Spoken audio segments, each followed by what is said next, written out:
নাসিরউদ্দিন পাটোয়ারির আসনের ব্যাপার আপনারা সবাই জানেন, এটা আমাকে বড় করে আর বলতে হবে না। সেখানে কি হয়েছে,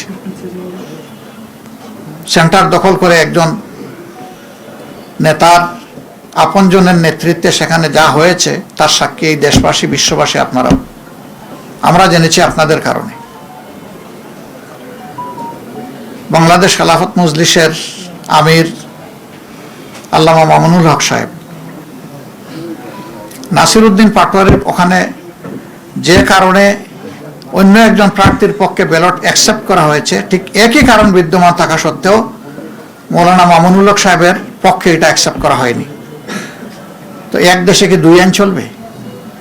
নির্বাচন কমিশন কি এক এক জায়গায় এক একটা আইনের প্রয়োগ করবে একই বিষয়ে? এটা এখন বিশাল প্রশ্নের ব্যাপার। আমাদের সেক্রেটারি জেনারেল সহ বেশ কিছু আসনে এই ধরনের ব্যাপার আছে। স্ব আসনে যাদের উপরে এই অন্যায় আচরণ করা হয়েছে, যাদের অধিকার জোর করে কেড়ে নেওয়া হয়েছে, আমাদের সিদ্ধান্ত তারা প্রতিকার চাইবেন। সুনির্দিষ্ট সময়ের ভিতরে যদি আমরা প্রতিকার পাই তাহলে এক কথা, কিন্তু যদি না পাই তাহলে এখানেও আমরা বাধ্য হব আমাদের পথ ধরতে।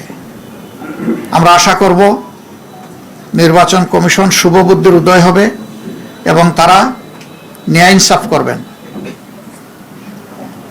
না করলে দায় তাদেরকে নিতে হবে। আমরা এখনো বলবো, দেশকে আমরা ভালোবাসি, ভালোবাসার জায়গা থেকে আমরা দেশের শান্তি শৃঙ্খলা এবং দেশের ঐক্য চাই। আমাদের স্লোগানই ছিল ঐক্যবদ্ধ বাংলাদেশ। ঐক্যবদ্ধ বাংলাদেশে থাকতে হলে পরস্পরকে সম্মান করেই থাকতে হবে। এখানে কেউ রাজা নয় আর বাকিরা প্রজা নয়। এখানে কেউ মালিক নয়, বাকিরা তাদের অধীনস্থ নয়।